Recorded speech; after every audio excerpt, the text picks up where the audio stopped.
J'ai tué mon meilleur ami d'un coup de couteau dans le ventre. Sous la pluie battante de Paris. Et je n'ai pas regretté une seconde. Ce n'était pas de la haine pure. Mais la justice que la loi avait refusée.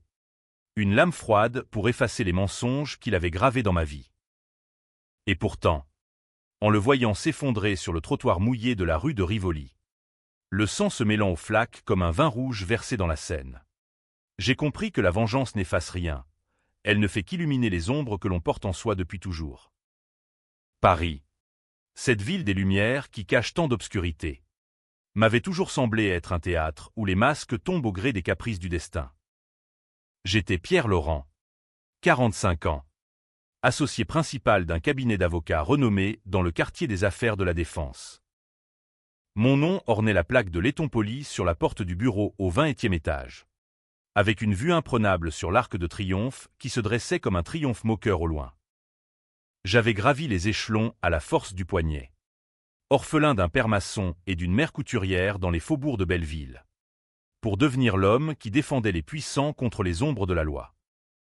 Mais ce jour-là, quand je suis rentré plus tôt d'une audience au palais de justice, j'ai trouvé la porte entr'ouverte.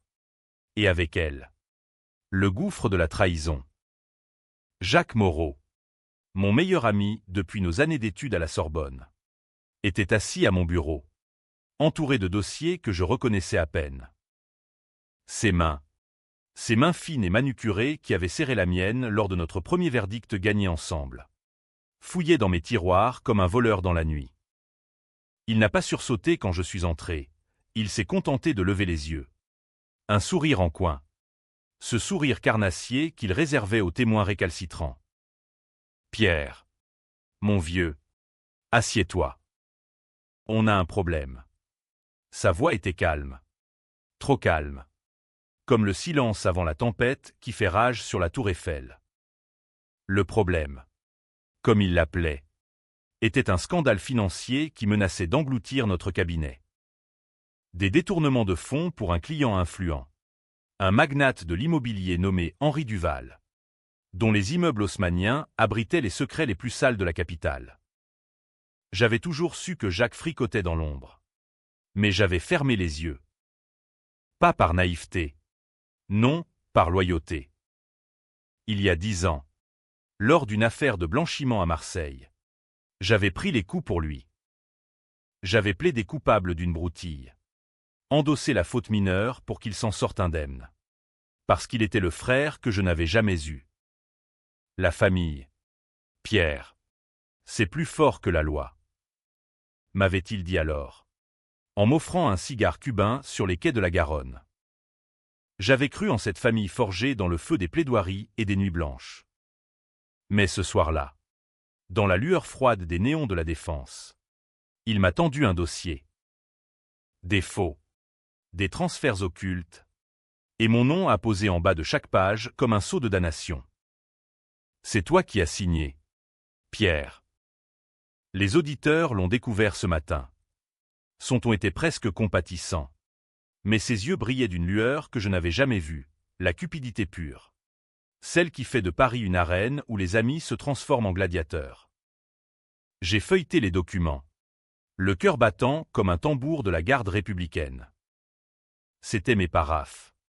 Oui, mais tracés par une main plus assurée que la mienne. Une main qui connaissait mes habitudes, mes faiblesses. Jacques avait tout orchestré. Il avait effacé mon nom de la porte, littéralement. J'ai vu les traces de dissolvant sur la plaque, pour le remplacer par le sien seul. Et avec lui. Pour s'approprier les trophées que nous avions conquis ensemble, les clients, les victoires. L'empire que j'avais bâti brique par brique. Pourquoi ? Ai-je murmuré. La voix rauque comme un accordéon éraillé dans un bistrot de Montmartre. Il s'est levé, ajustant sa cravate Hermès, et a répondu avec une franchise qui m'a glacé, parce que tu es trop honnête. Pierre. Trop attaché à ces idéaux de justice que la France prône mais n'applique qu'aux pauvres. Duval m'a offert une porte de sortie, le cabinet pour moi. Et toi comme bouc émissaire. C'est le jeu. Mon ami. Range tes trophées, ils ne te serviront plus. Il a ri. Un rire sec comme le vent d'hiver sur les Champs-Élysées. Et a quitté la pièce, me laissant seul avec l'odeur de son aftershave et le vide béant de la trahison. Les jours suivants ont été un tourbillon de fureur contenue. Les flics sont venus au lever du soleil. Ces mêmes flics de la brigade financière que j'avais si souvent ridiculisés en audience. Menottes au poignet. Je traversais le hall de verre et d'acier de la Défense. Sous les regards des employés qui baissaient les yeux. Complices sous lâches. Jacques avait tout prévu, l'épreuve était accablante. Forgée avec la précision d'un horloger de la place Vendôme. Au procès. Au tribunal de grande instance de Paris. Il a témoigné contre moi. Les larmes aux yeux.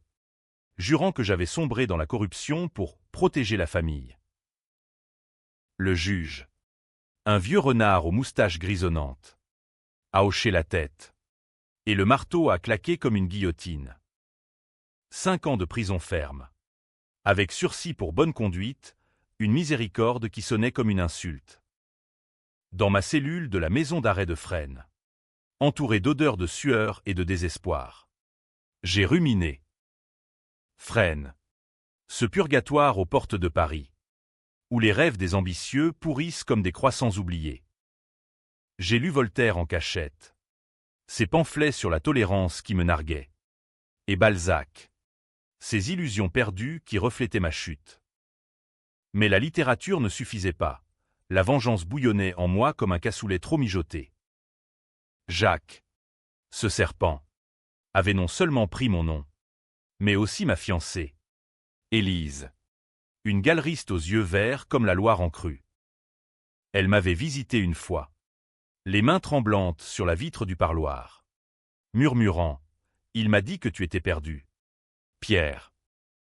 Que c'était fini. Fini? Non. C'était le début. J'ai commencé à planifier dans l'ombre. Tissant une toile comme une araignée dans les combles de Notre-Dame. Un codétenu. Un ancien hacker de banlieue. M'a appris les ficelles du dark web. Dehors. Jacques prospérait. Article dans Le Monde sur son courage face à la corruption. Dîner au Fouquet's avec Duval. Il avait même épousé Élise. Dans une cérémonie discrète à Saint-Germain-des-Prés. Sous les yeux indifférents des statues de bronze. Chaque nouvelle, glanée par mon avocat fidèle, était un coup de fouet. Mais je gardais mon secret, celui que j'avais enterré pour lui. 10 ans plus tôt. L'affaire de Marseille n'était pas une broutille. C'était un meurtre maquillé en accident. Un rival éliminé pour un contrat juteux. J'avais plaidé pour couvrir ses traces. Gánh tội thay vì để anh ta tự do. Et maintenant, il me poignardait dans le dos. Libéré après 3 ans pour bonne conduite. J'ai émergé dans la lumière crue de Paris comme un fantôme. La ville avait changé, où était-ce moi? Les trottibus bondés. Les touristes japonais sous la pluie. Tout me semblait faux. Une comédie où les acteurs avaient oublié leurs lignes. J'ai loué un studio misérable près de la Bastille. Vestige de révolution passée. Et j'ai commencé à rassembler les fils. Mon premier acte fut anodin, une lettre anonyme à Duval. Révélant les petits vices de Jacques. Ses factures truquées pour des voyages à Cannes. Duval. Ce parrain des ombres. A mordu à l'hameçon. Bientôt. Les premiers craquements, un audit surprise au cabinet. Jacques convoqué par les impôts. Mais la vraie revanche exigeait plus. J'ai retrouvé Élise par hasard. Dans une galerie d'art du Marais. Admirant un Monet taché de bleu comme mes regrets. Elle était plus belle. Plus assurée.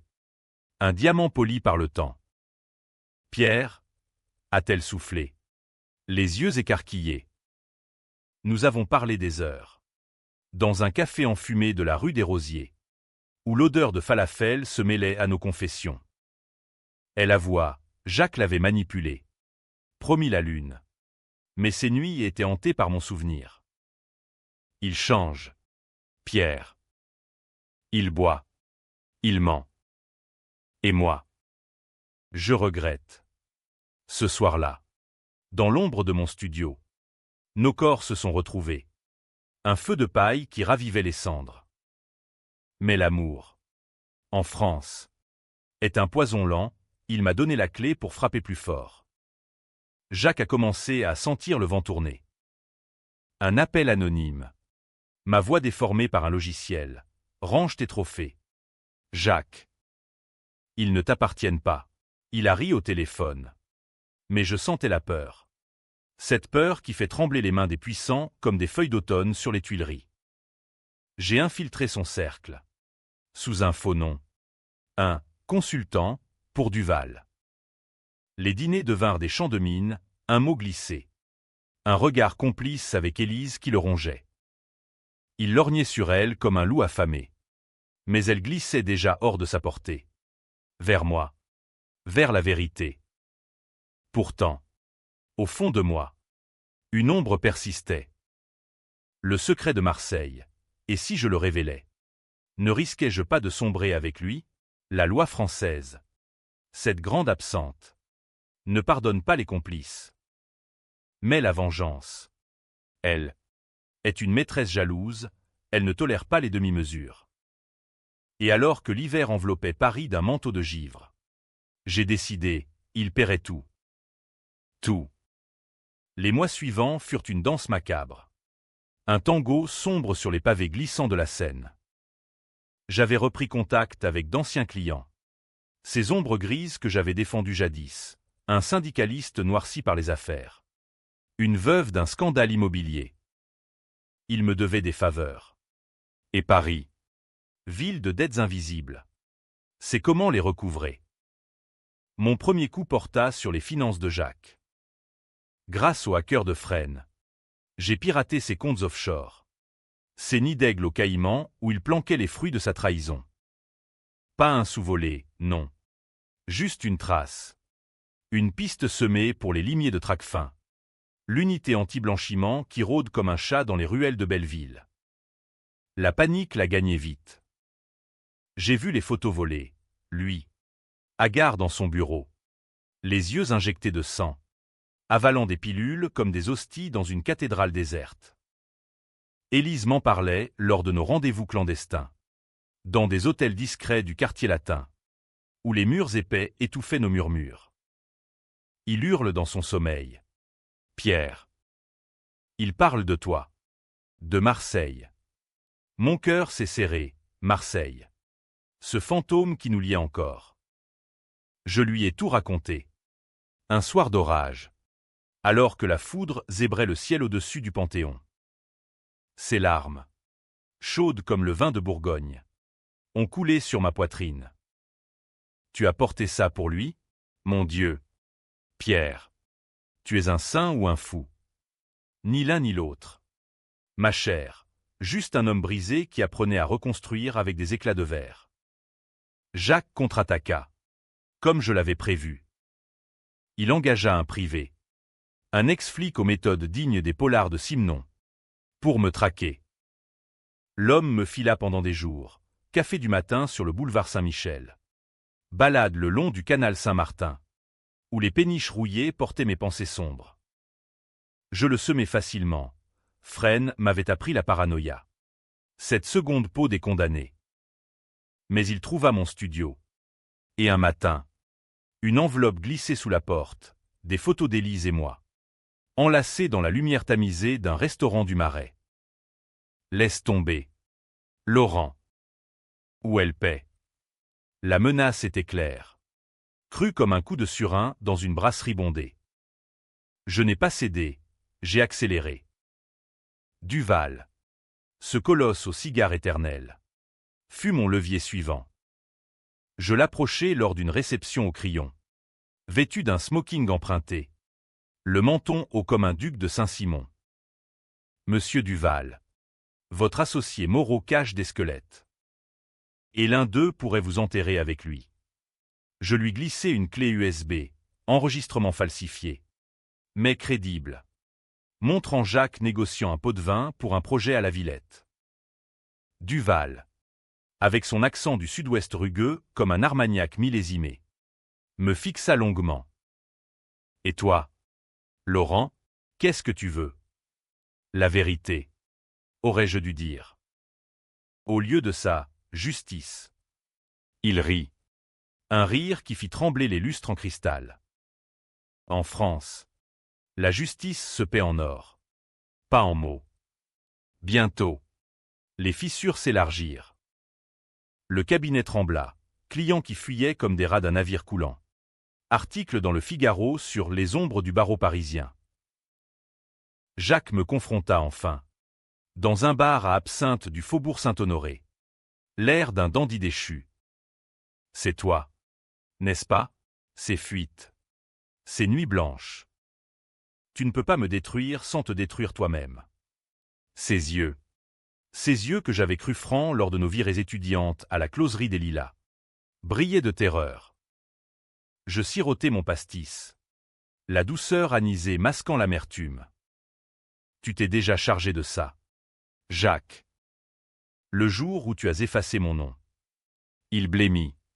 Et pour la première fois, je vis le masque craqueler. Pierre.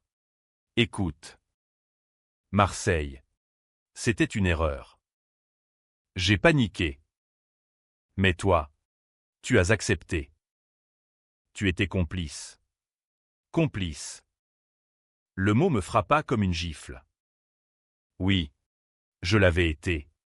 Par faiblesse. Par cet amour fraternel tordu que Paris forge dans ses bouillons de culture et de cynisme.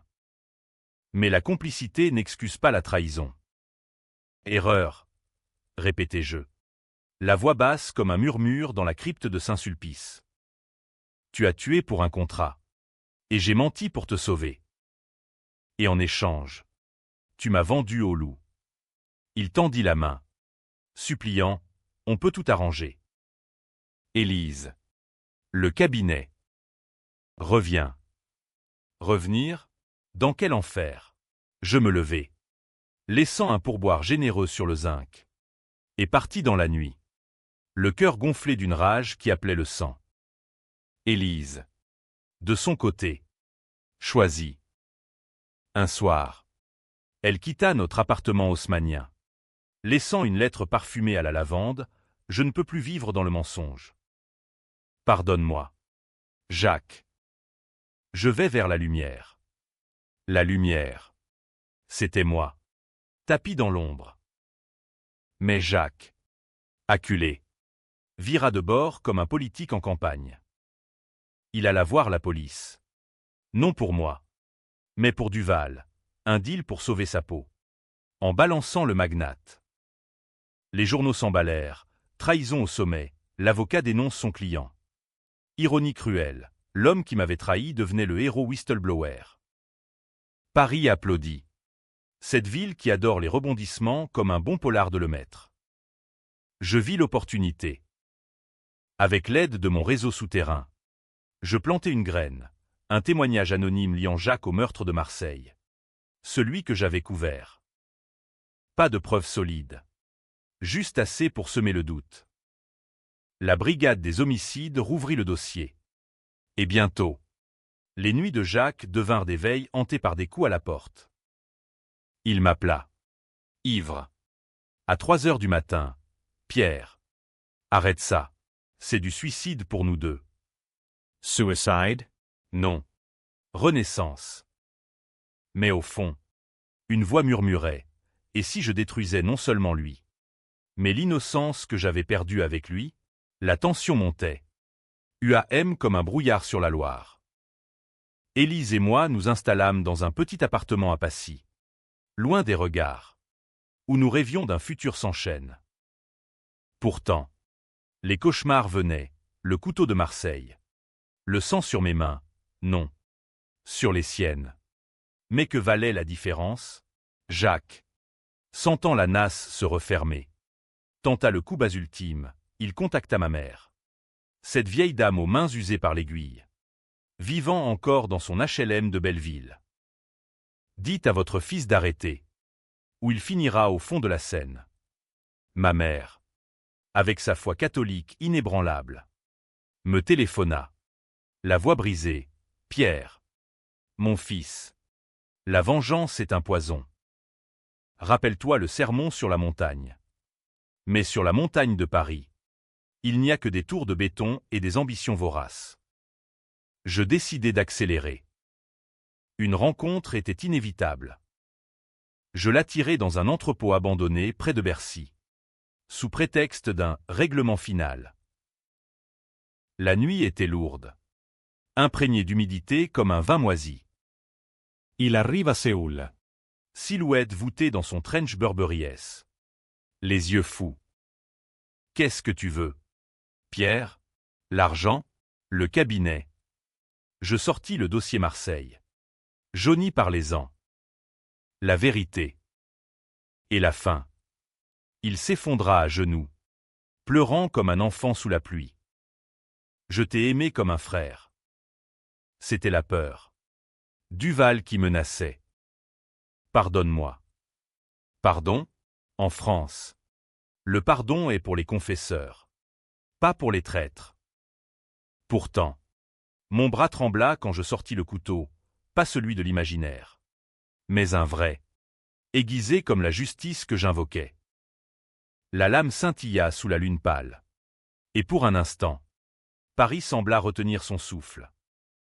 Le couteau en main, je vis Jacques non comme le monstre que j'avais forgé dans ma haine, mais comme l'homme brisé que nous avions été tous les deux, deux étudiants ambitieux, buvant du Beaujolais dans les caves de la rive gauche, jurant fidélité éternelle sous les étoiles indifférentes. Tue-moi si tu veux, Pierre, murmura-t-il, la voix hachée par les sanglots. Mais souviens-toi, sans moi, tu n'aurais rien été. Je t'ai porté autant que tu m'as sauvé. Ces mots étaient un poison sucré. Un rappel que la trahison naît souvent de l'amour perverti. Cette malédiction française que Baudelaire chantait dans ses Fleurs du mal. Je ne le tuai pas ce soir-là. Pas encore. Au lieu de ça, je le laissai partir. Le cœur lourd comme un sac de pierre de la carrière de Fontainebleau.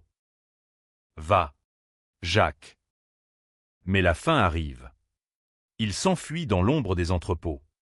Une silhouette fantomatique avalée par la nuit parisienne. Ce sursis fut ma première erreur, ou ma dernière clémence.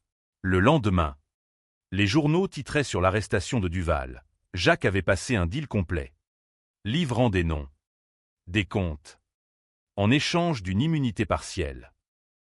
Il émergeait plus fort. Un phénix des cendres de la corruption. Interviewé sur France Inter avec une voix sereine, la loyauté à la loi prime sur l'amitié. La fureur me consuma. Élise le sentit. Dans nos nuits agitées où le sommeil fuyait comme un pickpocket rue Mouffetard. Laisse tomber, Pierre. Nous avons une vie à reconstruire. Mais quelle vie? Sans justice, Paris, avec ses boulevards haussmanniens impeccables, cache sous ses trottoirs les os des révolutions avortées. J'ai plongé plus profond, contactant un ancien procureur déchu, un homme aux cicatrices de scandales passés, qui haïssait Duval autant que moi. Ensemble, nous tissons une toile plus fine, pas de faux. Cette fois, mais la vérité nue, crue comme un steak tartare. Le meurtre de Marseille, le rival. Un promoteur concurrent, poussé du balcon d'un hôtel sur la Croisette, lors d'une nuit de fête excessive. J'avais plaidé l'accident, falsifié des témoignages pour Jacques. Gánh tội thay vì để sự thật éclate. Mais j'avais gardé des preuves, un enregistrement audio, caché dans un coffre à la Banque de France, où Jacques confessait tout, ivre de champagne. Le livrer à la justice, trop facile, trop propre. La vengeance devait être personnelle, intime, comme un baiser traître dans un opéra de Garnier. J'infiltrai sa nouvelle vie, mariée à une jeune avocate ambitieuse, prénommée Claire, une blonde aux lèvres carmin qui ignorait tout. Lors d'une soirée au Lido, je dansai avec elle, sous les lumières tamisées, murmurant des doutes sur son mari chéri. Il cache des choses, mademoiselle. Des ombres de Provence. Ses yeux s'écarquillèrent. Et bientôt, les fissures apparurent, disputes nocturnes filtrant par les murs minces de leur appartement à Auteuil. Claire fouillant ses tiroirs comme il avait fouillé les miens. Jacques flaira le piège. Il me traqua à son tour, engageant des voyous de Pigalle pour me convaincre de me taire. Ils m'attendirent dans une ruelle près de la place des Vosges. 3 ombres puantes de bière et de tabac froid. Le premier coup de poing m'éclata la lèvre. Goût de fer comme le sang de la Révolution. Je ripostai. Année de boxe française dans les salles de banlieue me sauvant la mise. Un couteau sortit, le leur. Cette fois, et je le désarmai. La lame entaillant ma paume comme un stigmate. C'est de la part de Moreau. Grogna le chef. Un balafré aux yeux de rat. Je ris. Un rire amer. Dites-lui que ses trophées fondent. Blessé mais vivant. Je rentrai chez Élise. Le sang goûtant sur le parquet ciré. Elle pansa mes plaies avec des gestes tendres, murmurant des prières laïques comme seule une Française peut le faire. C'est fini. Pierre. La police. Non. Pas la police. Pas encore. Au lieu de ça, je frappai au cœur, Élise. Pas pour la blesser, mais pour la libérer. Je l'envoyai voir Jacques, sous prétexte de clôture. Armé de l'enregistrement. Dans leur appartement. Face à face. Elle appuya sur play. La voix de Jacques. Jeune et arrogante, j'ai dû le faire. Pierre. Il menaçait tout. Un accident. Voilà ce qu'on dira. Le silence qui suivit fut assourdissant. Plus fort que le trafic de l'avenue Foch. Claire partit la première, emportant leur rêve de famille bourgeoise. Jacques. Seul. Son bras, alcool. Dette. Un cabinet qui s'effritait comme du pain sec. Il me contacta. Brisé, rencontrons-nous. Finissons ça comme des hommes. Le rendez-vous fut fixé au pont des Arts. Ce pont des cadenas d'amour où les cœurs se verrouillent et se noient. La Seine coulait en dessous, noire et indifférente, emportant les secrets de la ville. Il arriva titubant. Une bouteille de cognac à la main. Tu as gagné, Pierre. Tout est perdu. Ses yeux, rougis, cherchaient le pardon. Je sortis le couteau. Celui de Bercy. Poli par l'attente. Gagné? Non. Jacques. C'est la revanche. Le public, car il y en avait un. Invisible, les passants flous. Les touristes avec leurs selfies, sembla retenir son souffle. Je le poussai contre la rambarde. La lame contre sa gorge. Dis-le, avoue tout. Il balbutia, Marseille. C'était moi. Tu as porté le fardeau pour rien. Pardonne-moi. Le mot « pardon » flotta comme un graffiti effacé sur les murs de la Sorbonne. Mais la vengeance, cette muse UAM, exigeait plus. D'un geste, je lacérai sa joue, une balafre pour miroir de ma propre cicatrice intérieure. Il hurla, du sang chaud sur mes mains, et je le laissai là, effondré, un trophée brisé. Paris applaudit en silence, sirène au loin. Un policier qui accourait trop tard. J'ai fui dans la nuit. Élise m'attendant dans un taxi anonyme. C'est fini, demanda-t-elle, les yeux brillants. Presque. Mais le vrai haut, le climax qui diviserait les âmes, se profilait. Car Jacques, dans sa chute, avait un dernier tour, un testament vidéo, envoyé à la police, m'accusant d'extorsion. La chasse recommençait. Et cette fois, avec Élise en otage potentiel. La tension grimpa, tendue comme une corde de violon dans un concert de l'opéra. Les amis se divisaient. Certains me voyaient comme un justicier, d'autres comme un monstre. Le Monde titra « La vengeance d'un avocat trahi, justice ou vendetta ». Les débats enflammaient les bistrots. De Bastille à Champs-Élysées. Moi, je marchais dans les jardins du Luxembourg. Les statues de reines mortes me narguant.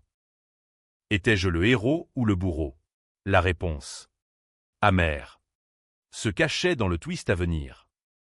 La traque s'intensifia. Un jeu du chat et de la souris sur l'échiquier parisien, où chaque avenue est une case piégée. Jacques, balafré et parano, se terra dans un hôtel miteux de la Goutte d'Or, quartier des exilés où les odeurs d'épices masquent les peurs. Il alerta les flics avec sa vidéo, ma voix déformée, truquée, menaçant de révéler Marseille. Laurent est obsédé. Il veut ma peau. Les enquêteurs, ces limiers du quai des Orfèvres, me placèrent sous surveillance, filature discrète. Micro dans mon téléphone. Je le sentis. Ce filet qui se resserrait, comme les embruns de la Manche sur les falaises d'Étretat. Élise paniqua. Son monde de tableaux et de vernissage craquelé par la réalité. Pierre. Fuyons. Rome. Londres, n'importe où. Mais fuir, en France. La fuite est une confession de culpabilité. Un aveu que l'on a perdu la partie. Non. Je choisis l'affrontement. Avec l'aide du procureur déchu, nous contrecarrâmes le bluff de Jacques, l'enregistrement original. Authentifié par un expert en acoustique de l'INA, prouvant que la vidéo était un montage grossier. Les flics hésitèrent, divisés entre la parole d'un avocat respectable et celle d'un ex-tôlard. Un inspecteur, un vieux briscard aux moustaches jaunies par le Gauloise, me convoqua. Laurent, c'est entre vous deux. Mais si du sang coule encore, c'est la tôle à vie. Le sang coula. Inévitablement. Jacques, acculé, vira une fois de plus, il enleva Élise. Pas un kidnapping hollywoodien. Non, un guet-apens subtil. Lors d'une promenade le long du canal de l'Ourcq. Il l'attira avec un appel désespéré. Viens. Élise. Aide-moi à raisonner Pierre. Elle y alla. Confiante. Et disparut dans l'ombre des usines désaffectées. Son téléphone sonna dans le vide. Un silence qui me vrilla les tympans comme un cri de mouette sur la côte d'Azur. Je fouillai la ville. Frénétique, Marais, Bastille. Même les catacombes où les os des morts se moquent des vivants. Enfin, un indice, un message codé sur le dark web. De mon hacker allié. Entrepôt Bercy. Viens seul. Bercy. Encore. Le même lieu de notre danse précédente. Ironie cruelle comme un scénario de Godard. J'arrivai armé. Non d'un couteau, mais d'un revolver emprunté au procureur, illégal. Bien sûr. Mais la loi est une putain en France quand la survie appelle. Jacques m'attendait dans la pénombre.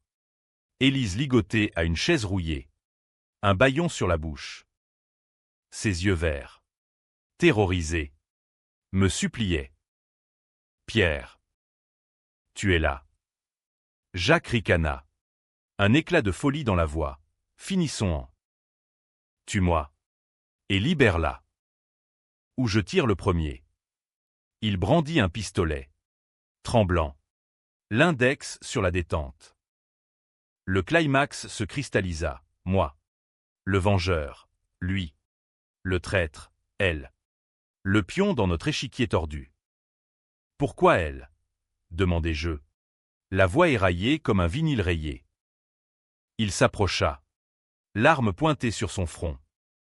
Parce que tu l'as prise. Ma femme. Mon avenir. Tout ce que j'avais reconstruit sur tes ruines. Ruines, c'étaient les siennes. Forgées par sa cupidité. Mais dans ses yeux, je vis le twist se profiler, pas de la haine pure, mais un désespoir primal. Marseille. Pierre.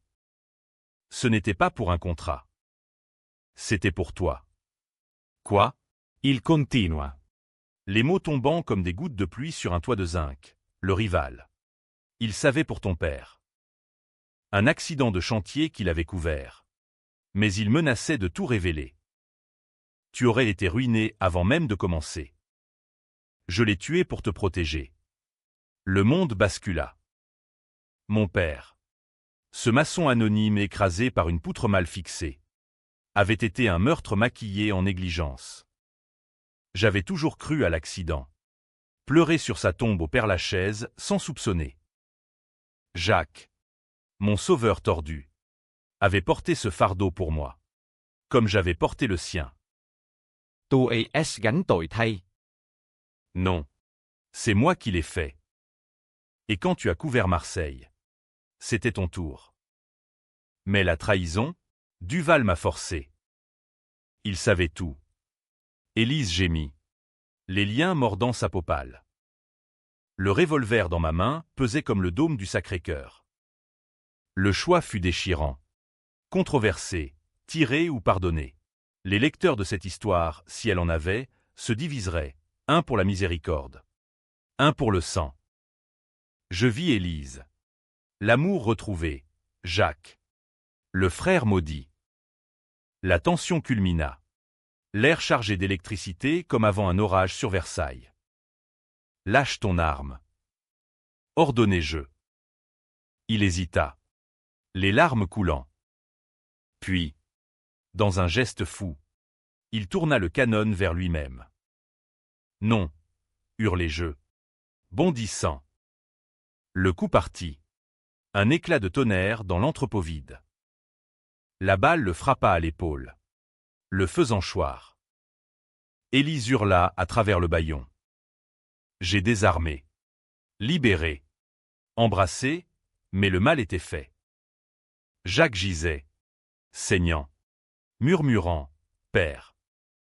Pardon. » Les sirènes hurlèrent au loin. Paris appelant ses chiens. Nous fûmes arrêtés tous les trois, moi pour port d'armes. Lui pour enlèvement. Elle témoin. Au commissariat. Sous les néons blafards. Le procureur déchu négocia, immunité pour Élise. Charge réduite pour moi si je balançais Duval. Jacques. Hospitalisé. Choisit le silence ou la mort. Les débats enflammaient les plateaux télé. Vengeance familiale ou cycle de violence. France 2 invita des experts. Divisant l'opinion comme la guillotine divisait les têtes. Libéré sous caution. Je rentrai avec Élise. Brisé mes entières. Paris. Indifférente. Continuait son ballet, croissant chaud aux aurores. Amours éphémères au sunset sur le Trocadéro. Mais la vengeance. Cette ombre. Planait encore.